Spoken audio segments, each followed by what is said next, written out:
sleeping with pulmonary fibrosis is different for everybody. I can only really speak to my own experience. I think part of the reason it's going to be different for everybody is whether or not you're naturally a side sleeper, a back sleeper, or a stomach sleeper. In my case, I've always been a side sleeper.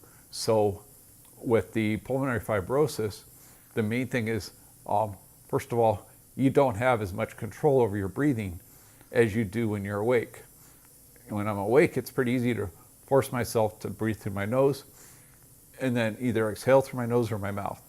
But to always breathe through my nose on the inhale. On the issue with your sleeping is you're going to breathe however you want to breathe. In my case, I wind up doing a lot of mouth breathing when I'm asleep. Now, the good thing is my oxygen levels are a lot lower when I'm sleeping.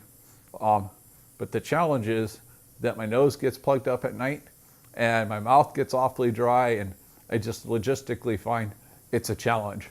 I don't have any great solution to it.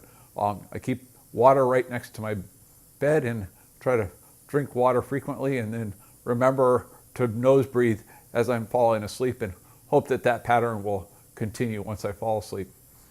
The other key thing is that it gets more and more difficult to sleep because I'll find that I wake up short of breath, and that I can also have difficulty sleeping. For example, at this point I can only sleep on my right side.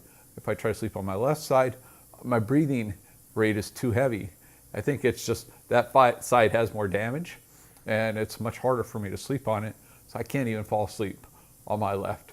So now on my right, because I'm always sleeping on the same side, I get a lot of pain in my right hip, my right shoulder. So what I've done about that is started putting a pillow under my right hip, a very soft, squishy pillow, but enough to try to get some of the pressure off of it and spread it out a little bit more.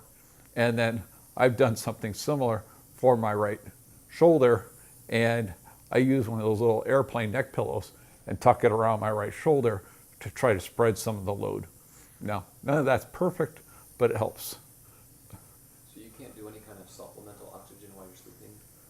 Well, so on oxygen while sleeping, there are really two options, either the nasal or a face, oxygen. And the face oxygen is something where you could put a mask over your nose and mouth, and you could get oxygen that way.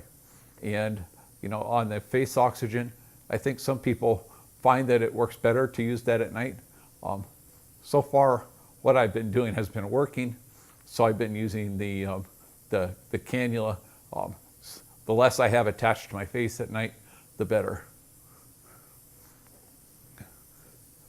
The other thing about sleeping with the IPF is, the person, sleeping with you. I'm married, so my wife is with me, and she is going to be living with my difficulty sleeping as much as I am.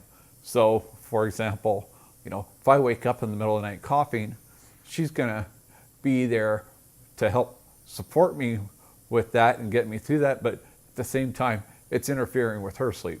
So, unfortunately, this is something that can be a shared experience, and there's some real pros to that and some cons to that. When you're both not getting very good sleep, it can be a challenge. The advice that I have is just continue to experiment with different things and try to find what works for you. I know that in many cases, sleeping in a chair becomes preferred to sleeping in a bed. And if that's what works, then that's fantastic. And one thing you might want to think about is investing in a really good chair if you don't have one, because you're going to be spending an awful lot of time in it. I spend a lot of time in this chair now that I'm in this period waiting for the transplant, just during the day. If I were sleeping in it, it would be doubly so. And anytime you spend a lot of time in a certain position, it's just going to be really hard on your back and your neck and everything. So, that's where the chair that you're using as your primary care becomes really important. The other thing I'd add is, you'll find that if your experience is at all like mine, that you just have a fair amount of muscle soreness and back soreness because you're limited in terms of how much you're moving, and you're in the same chair, just like I described.